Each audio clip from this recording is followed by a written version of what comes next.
before we get further on in this draft, Vedius, I know you're going to want to talk about the Ornn. We did get some questions about the first draft and how fast it was. As you should know, the LEC is on a slight broadcast delay for competitive integrity. During the draft, Selfmade reported his runes weren't working, therefore he dropped out after everything was locked in. That's why we went through the draft so quickly last time, but we are going through things pretty quickly this time as well, with the Ornn being locked in for Fnatic.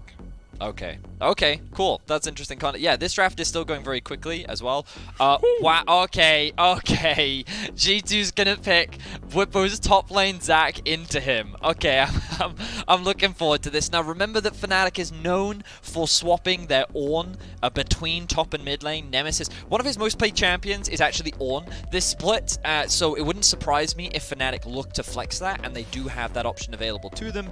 Now we can see G2, as we move into the second half, start to ban away some of the big answers into the Azir. Corki's going to be banned away. LeBlanc would normally be banned, but LeBlanc is not something that we normally see Nemesis play.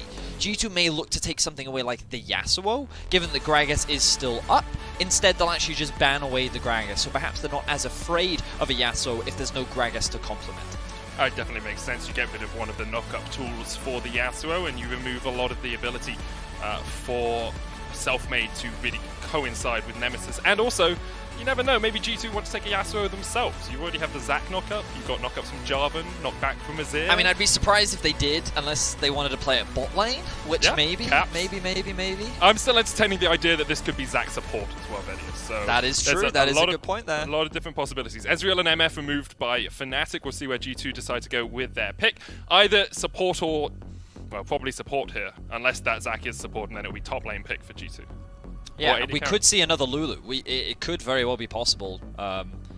It looks like, wow, G2's actually going to save their support pick for last because, as you rightly said, the Zac could still go in support. I think you'd have a very weak bot lane if you do Kog'Maw plus Zac, but it is still a possibility. Meanwhile, Fnatic now answering with the Trundle. This means that he is very good as a duelist in the early game. If Fnatic can get themselves a strong mid laner, they're going to go for the scaling mid laner. Okay, this is some big adaptation from Fnatic because now they have a very powerful side lane presence. They're going to lose all priority in the mid lane though. But this is very important to acknowledge and ways in which teams can punish and abuse this Kassadin in the early game, and something that G2 has showcased many times before, how well they can use mid priority to impact the rest of the map.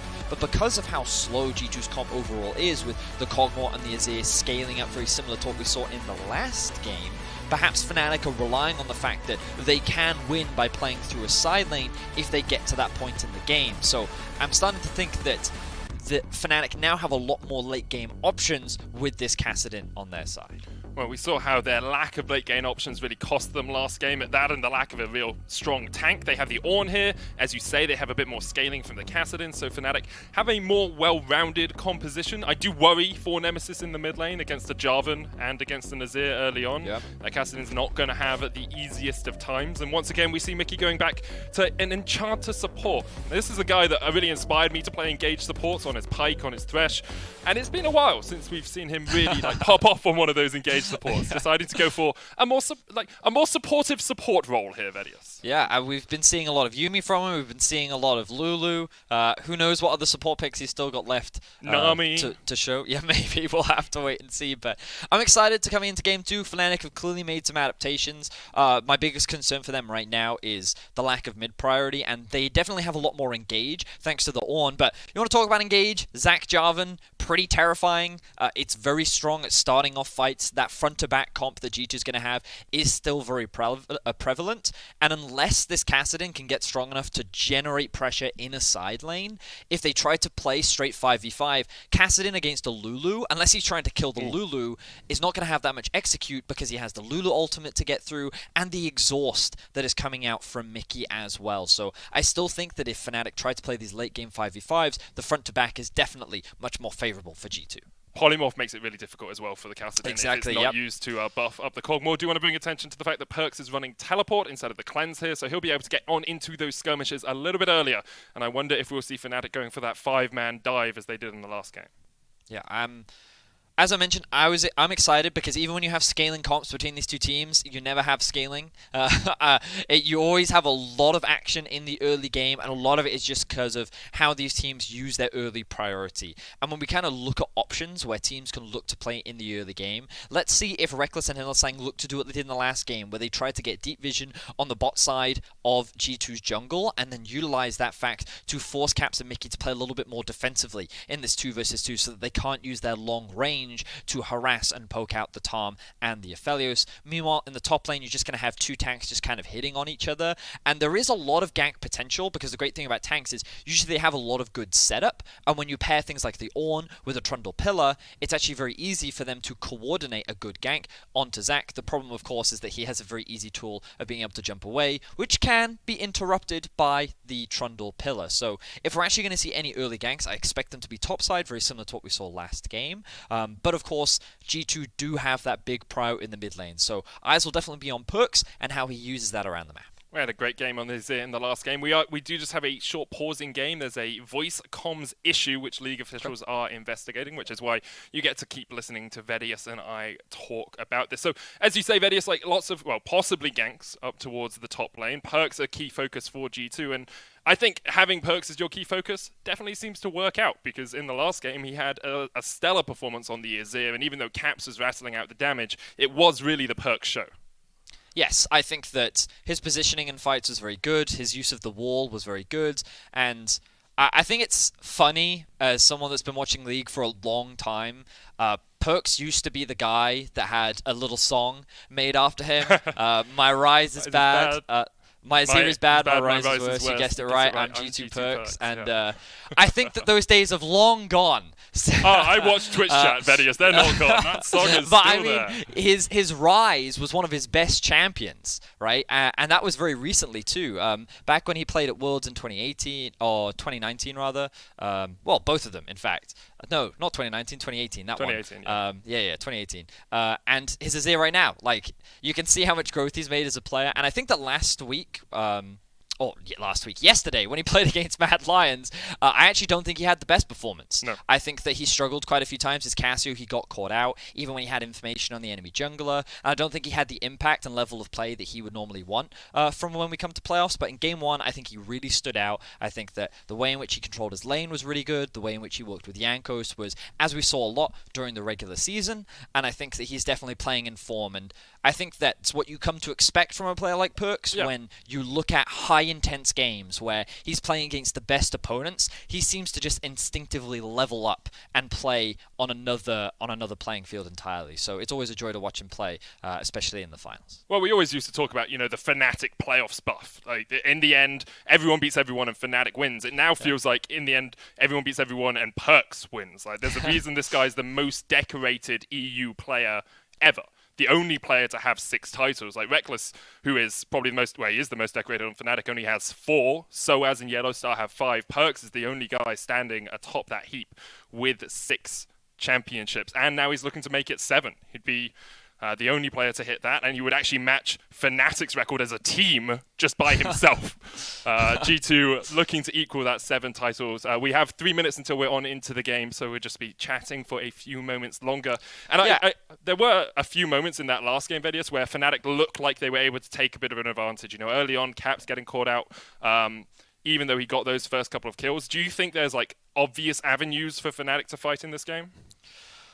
Well, I mean, I think that in the the problem is Kassadin is just not good at fighting early game. He just isn't. At level 6, if you find a successful gank mid, it's not like he does nothing. He definitely can get very strong very quickly, but because you normally go for a tier so that you have Seraph. Sometimes you don't always go for it. Some Kassadin players just go for Rod of Ages. Some Kassadin players go for both. It's very much a preference, depending on how hard you want to scale. But until you get that Lichbane, you don't really start one-shotting people, and levels are also very important. The Kassadin level 16 power spike is the one that everyone knows and often fears in solo queue, because you can be stomping your games for a very long time, and then all of a sudden Kassadin's level 16 and no one one can 1v1 him anymore, and that's kind of what Fnatic 4v1 him, never mind 1v1. Yeah, exactly, and that's kind of what Fnatic is looking at in this situation, and the biggest problem for Cassidy is he takes a long time to get to that point, but once he does finally get to that point is when Fnatic will really be online. So really a lot of eyes will be on the mid lane for Fnatic in this game, and we'll have to see if he can live up to the expectations. Yeah, we'll have to see if Nemesis can really step up, see how Fnatic are able to do. I believe we have another pause coming out of the pause that we were meant to be coming out of there, so we'll be going just getting that sorted as quickly as we can possibly do it. League officials, of course, doing their best, especially considering, you know, they're at home too. It's very difficult for them to sort everything out, right? Like, I can't even unmute my mic at the right time. I can't imagine all of the things that they have to do. Yeah, thank you everyone at home for bearing with us. Of course, everyone is super excited to watch this final. We've already had a fantastic game one, and we want to make sure that everyone is comfortable, everyone is happy, because of course this is extremely important to everyone. So both G2 and Fnatic need to be feeling comfortable, need to be ready. So we're just making sure that everything is good. We're double checking, triple checking, and that's why you're listening to us for a little bit longer. But in terms of an expectation and kind of looking at the game, G2 going for a very, very, very similar comp to the last game. They have 4 of the 5 same picks, with Zac pretty much doing the same thing as Ornn, being moved up into the top lane. G2 again with the double tank Enchanter setup, having the Lulu to provide more peel in the back line, with Jankos and Wonder acting as a front line. Meanwhile, Fnatic looking to play more of a split push style. They might have to wait a little bit before the Kassadin comes online, but it's very much about setting up this Kassadin for success. So a little bit of adaptation coming out from the Fnatic camp to try and bring us to a 1-1 in this series. And we'll see if they can do it, because there is, of course, a discussion, and you know, you check Twitter, you check Reddit, about Fnatic when they face G2. There's just a mental block, right? There seems to be a struggle for them, because against Mad last week, they looked devastating. Like in their first series against Origin, they looked like the best team in playoffs, and we talked about them on the analyst desk as the best team in playoffs. But then in game 1 against G2, maybe it was draft, maybe it was a little bit of nerves. They just weren't able to overcome that hurdle, and historically, they haven't been able to overcome that hurdle either. Summer split last year, 2 best of 5s. They went 2-0 up in the first one, then got reverse sweep. I still think they should have 3-0. Yeah, they should have. They should have best of 5. Yeah. Fnatic should have won it 3-0, but G2 once again just seemed to be the kryptonite. They seem to be just a team that Fnatic cannot consistently beat, and it gets to a point where you wonder whether it is just their Achilles heel.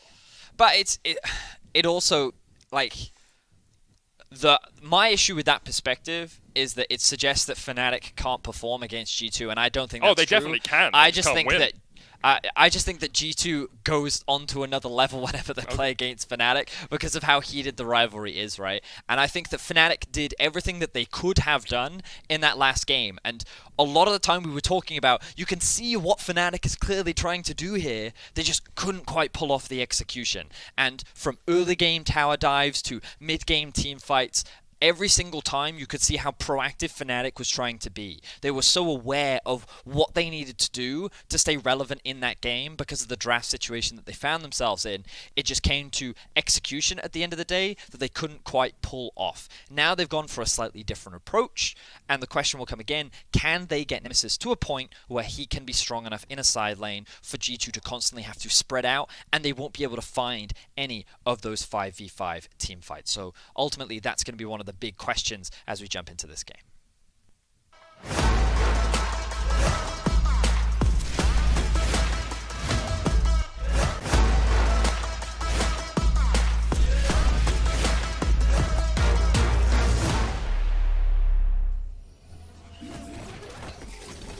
And on to Summoner's Rift we go for the second game of this best of 5. Can Fnatic and can Nemesis survive long enough to take over the game? That is the big question that is on everyone's lips, or at least on yours and mine, Vedius.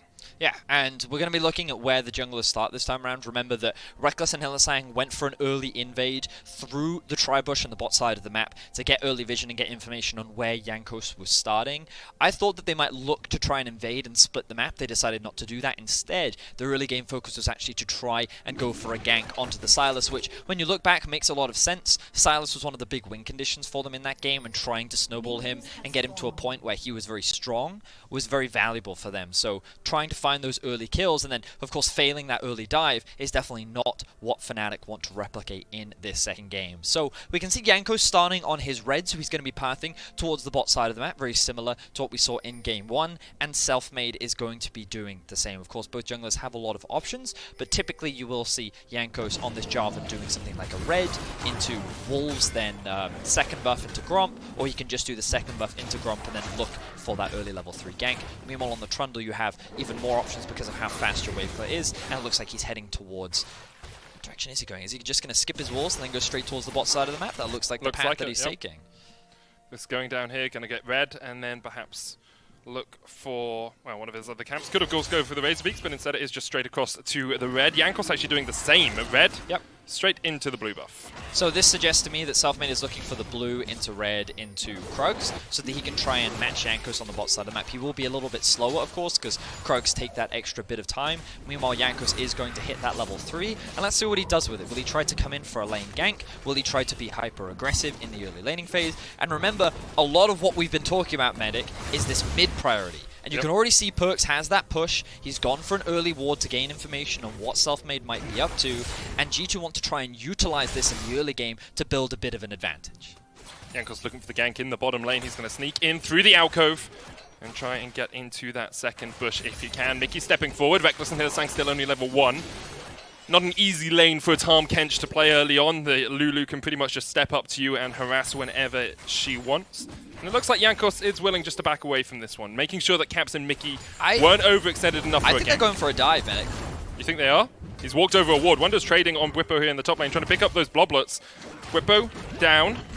Wonder looking for some more healing if he can get it. Bellows Breath comes out. The Brittle not quite going to connect, and Reckless and Hillsang still alive in the bottom lane, as Jankos wasn't able to find the dive. So, we saw a couple of things here, Medic. The first thing is that Caps and Mickey are utilizing their range 2v2 to much greater effect this time round. Because Reckless and Hillsang didn't set up that early invade, and because Mickey and Caps were able to get to lane in time, they felt a lot more comfortable being aggressive. As we actually see a bit of an all-in in the bot lane. But Jankos is here. Hillsang flash forward, and now Jankos could gobble up that catfish with open arms. There's the slow, and Hillsang's going to get knocked up, still has the thick skin, going to use it early on as Caps looks to get the damage in, and Hillsang is low, he's ticking away, one more auto is enough, and Jankos gets first blood.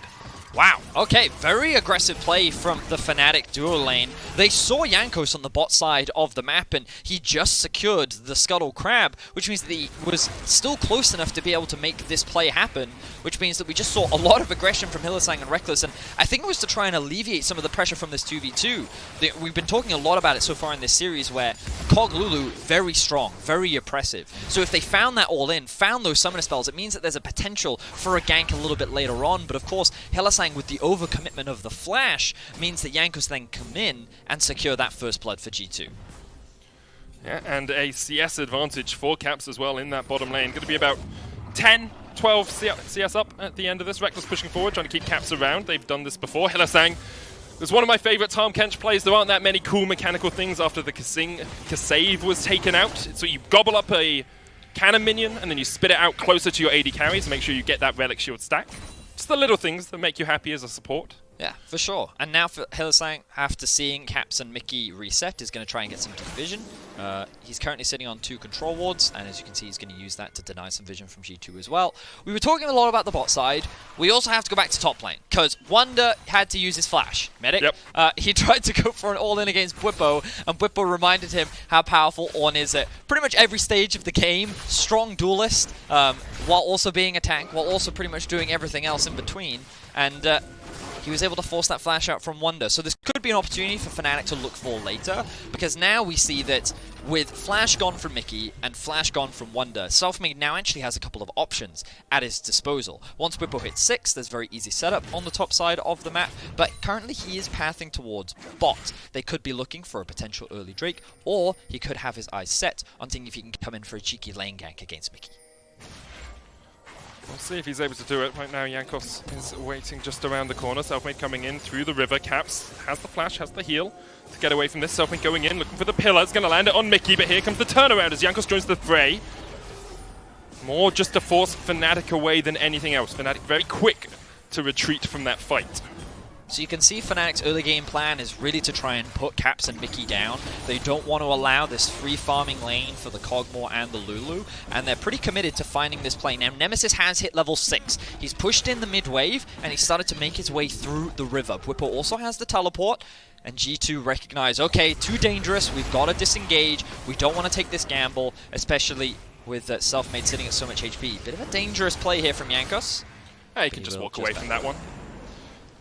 Yeah, and now Selfmade, as you say, Nemesis, as you say, got towards that level 6. It's actually relatively even in farm with perks as well. We haven't seen too much jungle attention around that mid lane, and now the Castlin becomes pretty difficult to gank. If you're using that Rift Walk wisely, you should be able to get away. Wonder with the Let's Bounce going to stop Bwipo from landing the Call of the Forge God. Wonder still has his passive. Bwipo walking away, doesn't really have too much mana left as Wonder continues to get the auto attacks in, but can't quite get the final ones to kill Bwipo.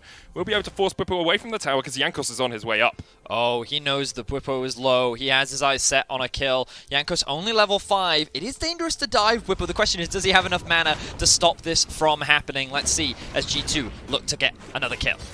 The Massian standard comes down. Bwipo still standing by the turret, and because Selfmade could be in the area, because he could be on his way, Jankos decides quite wisely to back away. Exactly that, Medic. You hit the nail on the head, and I think that Selfmade has very much been in the right place at the right time so far in this game. His decision to path towards bot meant that that early dive that Jankos was looking for was not a possibility.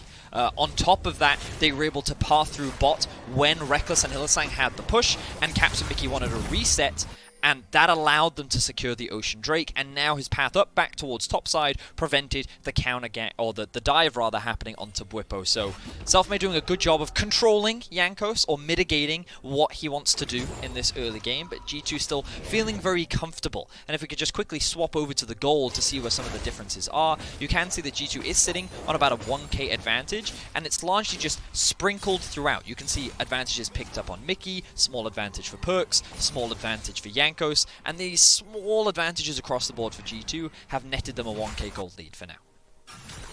They are one dragon behind though, and Rekkles and Hylissang now looking to calm up. There's still 3 minutes before this Infernal Dragon spawns, so perhaps they're looking for a Rift-Herald play. Hylissang yet to get towards that level 6, so doesn't have the Abyssal Voyage, and I don't think that ward was spotted out with the Scryer's Bloom. So Rekkles and Hylissang were in full vision as they walked up towards the mid lane, but it does look like Fnatic are saying, okay, we're going to swap sides of the map and go towards this Herald. Subtlety is not what Fnatic is after. No, come on. They pushed in bot, and they used their prior bot lane to rotate up through mid into the Rift Herald. And I think this is smart, because the reality is Kassadin against Azir, you can't get mid priority. So by forcing him out, by using numbers, that gives Fnatic the opportunity to take in. What we're seeing from G2 is what we often see from G2. They're actually fine sacrificing these early Rift Heralds and early Dragons when they believe that they have a scaling advantage. And so they're going to disengage from this, and they're going to play for plates. Oh, Bwipo. TP's bot. Oh, Bwipo staring into the eyes of death, and those eyes are the double TP from G2. Shurima shuffles him back, and he's gone. Bwipo was like, guys, it's fine, I can defend the turret. And G2 like, not today, my friend. Well, double TP invested will give time for Nemesis to be able to push in this wave as G2 secure themselves another kill, but as you can see, Fnatic making that cross-play happen on the top side of the map. Typically, Ornn is quite good at holding the line, especially when it comes to tower dives, but against 5 people, even Ornn has limits, so unfortunately for him, he wasn't able to stay alive. This means that G2 will get some plays bot. Fnatic should be able to secure first tower of the game in top, and this should equalize the gold between Fnatic and G2. So I think the important thing there is seeing how much gold Rekkles got out of that trade and how much gold Caps got out of the trade. Because actually, even on CS, Caps has an extra kill and is slightly ahead in gold, but Rekkles getting plates shared across him and Selfmade and Hylissang actually reduces the total amount of gold that is being funneled into this Aphelios. So Caps is ever so slightly ahead in terms of AD carry gold, although Fnatic are trying to reduce that gold amount between the two teams. Yeah, that's very fair. And he's someone that you definitely have to be afraid of. We saw how powerful Caps could be. Even though he was so far behind Rekkles in Game 1, he was still pumping out a huge amount of damage, and that is of course because Lulu the Enchanter, you get all those bonus buffs because of the itemization that you get on her as well, which then just makes Kog'Maw that much more obnoxious. But now what we should see is Fnatic start to split up the map a little bit more. I wouldn't be surprised to see Nemesis move off towards a side lane. He's probably not going to be scared of Wonder killing him or Perks killing him, while Perks may be able to push him in. I'm actually a little surprised to see that Reckless and Hylissang didn't actually make their way towards the mid lane. I think that in terms of how the current wave is set up, it would have been a little bit safer, but they're making this choice to try and funnel more plates into Reckless is what I think, and they want to try and put him into a position where he can still also be a big carry threat. But my only concern is, as we saw in the previous game, it's very difficult for Reckless to close the gap or like get within close range. Ooh, as we see a bit of an engage. G2 trying to force the flash out of Hylissang here. He's holding on to it for dear life, and Selfmade's coming around the corner. Hylissang still with his flash up. Will be able to get away. Caps thinking about Blast coming across the wall, won't do it. Bufo in the mid lane is going to face the pain of Perks and Wonder, but Selfmade's on his way as well. We're just going to take a bit of chunk damage out here, but even with the Let's Bounce coming out, Selfmade able to join the fray and stop his teammate falling. So a couple of small skirmishes that don't really amount to a lot. We can see that because of the damage that Fnatic has sustained, they will be forced to disengage from the river. G2 is now looking for a collapse onto Reckless and Hylissang. Reckless gets the double Moonlight Vigil done. Yank, of course, doesn't have the ult. That's the heal from Reckless. Going to get knocked up with the Wild Growth, though. Good devour from Hylissang will keep Reckless alive, and now the fight is going to turn. Teleport's coming in from Nemesis to join the fight. Still only level 10. Doesn't have that second point in his ultimate, but Wonder has the flash away. Perks coming in from the side, but we're not here. Doesn't have the TP to join the fight, and Perks can get a supreme flank off. There's one down as Reckless falls. Nemesis trying to run away as well as Perks is just shredding through them. Hylissang's going to get the passive out of Wonder, but that's not going to be enough as he falls as well. 3 kills to 0 in favour of G2. And it was Fnatic choosing to go for the re-engage when they should have just looked to back off. They weren't in a position to collapse for this, and G2 is just going to walk away as the overwhelming advantage. They now sit with 5 kills to 0. They have a 2k gold lead. The Infernal Drake is on the board as well. And let's have a look back at how this happened. So you can see that G2 is in a position to collapse faster. Look at the minimap. You can see how Trundle has to take the long way around, but Fnatic's thinking, hey, we have TPs, we can punish for G2 for overextending. But G2 isn't overextending. They have a numbers advantage. Even with the TP in, Fnatic is still a member down, and they're putting so much attention on trying to kill Wonder and Mickey that Jankos is still alive, and Perks arrives first. Ornn is still making his way through the jungle, which means that at every point, G2 always has these numbers advantage. And we talked about Kassadin. He just doesn't offer that much damage this early on into the game, especially only at level 10, which means that Fnatic tried to force a fight where they weren't in a position to do so, and then G2 aptly punished them. Perks chasing Nemesis off towards the side here as Wonder comes in with the stretching strike, is going to get the connection, but Nemesis should just be able to get his way away. And I do think that, you know, Fnatic do get the second dragon of the game. They get an Infernal, they get something out of that, but they are falling further and further behind in terms of gold here, Betty. It's 1,300, and Perks is starting to get stronger and stronger. Nash's Tooth complete, and he's 2-0-2 on this Azir. Last game he had such a stellar performance on the Azir. You have to wonder when we get towards team fights whether Perks will just start taking over the game once again. Yeah, we talked about it earlier. Perks' Azir has definitely been great to watch as we see G2 forcing the flash out from Whippo in the mid lane, and he's having another fantastic game on the champion.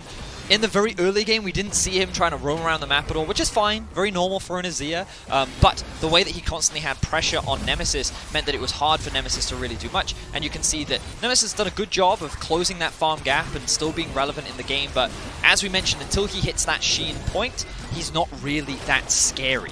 Yet to hit level 11, won't have that second point in his ultimate just yet, so Fnatic's still trying to play the wait game for now, but G2 with the position that they're currently in, with the Nash's Tooth done on Perks, with the Blade of the Ruin King done on Caps, these are strong spikes that have just been hit for G2, so they can feel confident trying to force more of these fights. They can look for more objectives to try and play for, and they can just keep saying to Fnatic, hey, do you want to 5v5 us? Because that's kind of what we want, and if you're going to keep fighting us, we know we're going to win, so Fnatic need to try and slow the game down a little bit more and allow time for Nemesis to really ramp up. And that's why Fnatic getting those 2 dragons is actually such a big benefit for them, because if they had lost those, G2 would be able to force those fights even more readily. That's like true, at 3 dragons, at 4 dragons, G2 would be saying, well, Fnatic, you have to come at us, otherwise we're going to get this Cloud Soul. Now, we're a good 20-25 minutes away from G2 approaching a Soul, and they're going to get the Rift Herald, but it's not too consequential at this point in the game. The outer towers are basically dead. It's 2 for 2 on either side. And mid turret does still stand for G2, which is pretty big. The big thing about this Herald Medic is... Oh, hang on, we might not have time for that. Nemesis should recognize that he's being collapsed on here. Does now have the level 11, which means that his ultimate is about a 4-second cooldown rather than the 6-second. It usually goes 6, 4, down to 2.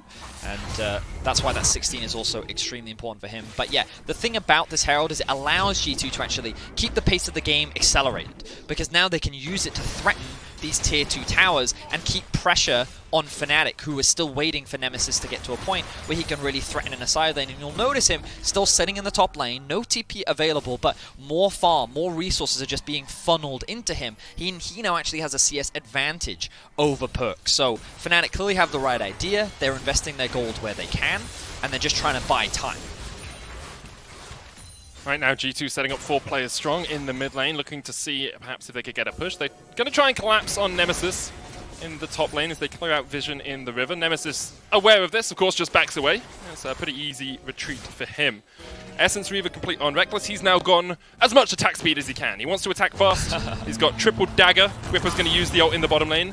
I feel this is more just to push Wonder away from the turret than anything else, but with the Abyssal Voyage coming in, actually the chase is on. Whippo, you don't have a knockup, you don't have a way to stop him from getting out. Wonder just TPs away. That's Alcove Gaming for you right there. Yeah, that is indeed some high quality Alcove Gaming. Whippo was caught unawares there. He thought the Wonder was still trying to disengage, and turns out that he was just TPing out. Now, the brighter side for Fnatic in this play is that G2 now have no teleports. But this was also just a big mistake from Wonder, who should have recognized that his entire team was much more playing towards the top side of the map. He was far too overextended in the bot lane, greeding for that tower, and he ends up getting punished for it. So Fnatic can now use this to force G2 to play through 2 lanes rather than play through 3. And we'll see what comes off the back of this. With the Drake spawning soon, G2's next focus will of course be on the bot side of the map, and you can see they are now setting that up with the Azir pushing in the mid lane, with Zac coming in bot, with the push in through the river. They're going to try and force Fnatic out of their side of the jungle, while Kassadin does have the TP. Fnatic are just going to be forced to disengage as G2 now control this side of the map.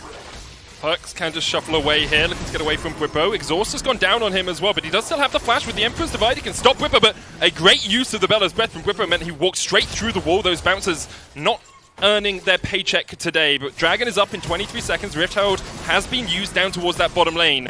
And I do wonder, actually, if Fnatic continue pushing the way they're pushing, do they lose an inhibitor tower here? Do they lose an inhibitor? Because they don't have the Abyssal Voyage to come across. They've just got 1 recall off. It's Whippo. Nemesis is still pushing in the top lane. He does have TP to join this fight. And looks like G2 will settle just to get Prio in the bottom lane and then turn back towards the Dragon.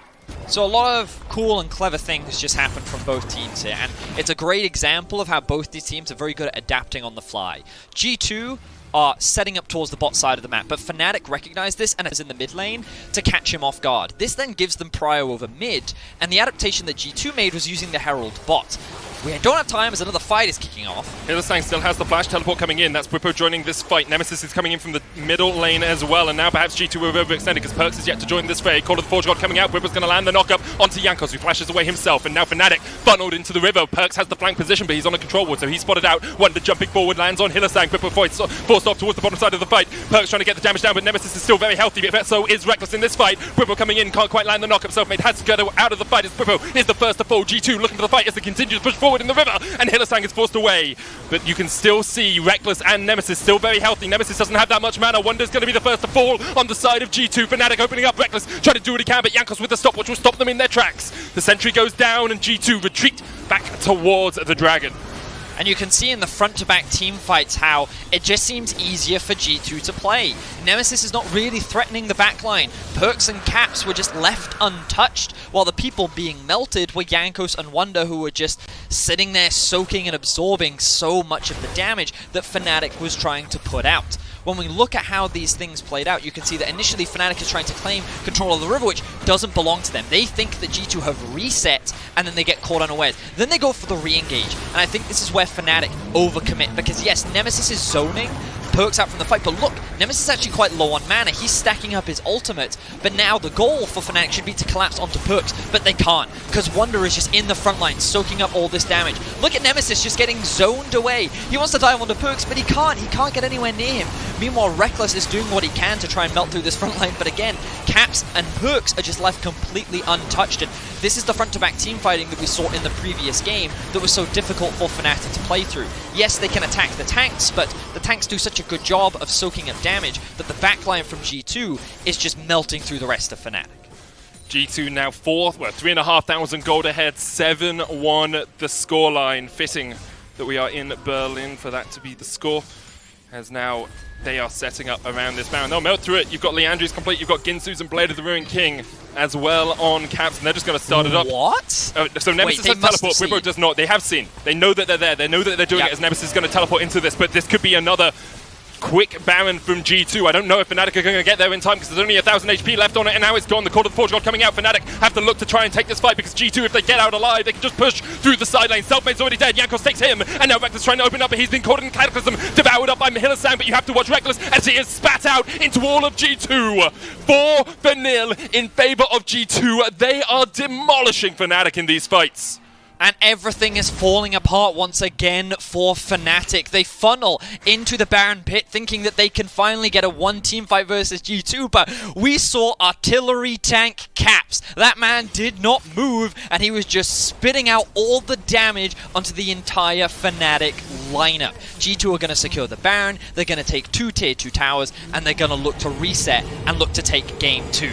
Let's jump into the replay, and as you mentioned, Medic, this ward spotted G2 out, but G2's Baron is so quick that it doesn't matter, and I just want you to watch Caps in this situation because he looks like he's trapped, right? The pillar is there, but look, he just stands still. He just melts through Selfmade, he melts through Nemesis, even with an exhaust, he melts through Bwipo, and this is the power of Lulu Kog'Maw. It used to be a menace, Medic. I forget which worlds it was, but it was the go-to bot lane, and if you don't shut it down, there's nothing you can do, and with 2 items, Caps was just unstoppable. Pretty sure it was 2018, Vedius, the Ardent Sensor meta. I didn't enjoy it too much myself. Wasn't that 2017? Because it might have been 17. It might have been 17. The Ardent Sensor meta, man. The big thing we've been asking this entire game is, well, right now we're asking, can Bwipo get away? Because one more order would be enough. Living Artillery coming down from Caps. Can't quite find the second connection. Can't quite find the third. The fourth is dodged by Bwipo, and he will escape. Has the Abyssal Master try and help him out against some of this damage, but it's really not working so far. And I do want to bring attention to the fact that Nemesis is still only level 14. We wondered if he could get to 16 on this Kassadin. Could he take over the game? Well, in his LEC history, he's played Kassadin 3 times and lost every time. This would have been lucky number 4 if he could take the win, but right now it's not looking to be the case. G2 opening up the base, pushing in, forcing a Fnatic onto the back foot. You can see Perks down in the bottom lane by himself, getting up towards that inhibitor. Now the mid-inhib falls. Second on the menu for G2 as Fnatic find themselves defenseless, helpless against the oncoming storm that is G2 in this game. The Nexus Tower is now the focus. 23 minutes in, G2 are trying to up the speed from the last game. The tempo is rising and G2 are diving into the base, into the Nexus turrets as the shutdown comes out. Yankos already gone down, but Caps is unstoppable. Kills the Ornn, and now Bwipo is dead. Nemesis trying to do what he can. Wonder's low, but now the Nexus Towers are just the target for G2. They could just end the game right here, right now. Nemesis stepping forward, trying to get onto Caps. He jumps in, but immediately he's exhausted. Pops the stopwatch. Perks doing what he can down towards the bottom side, zoning out. Reckless going to shove them back into the team as well, and that's the ace for G2. That's the ace for G2, and they go 2-0 up in this series. That's a 24-minute game, Medic. They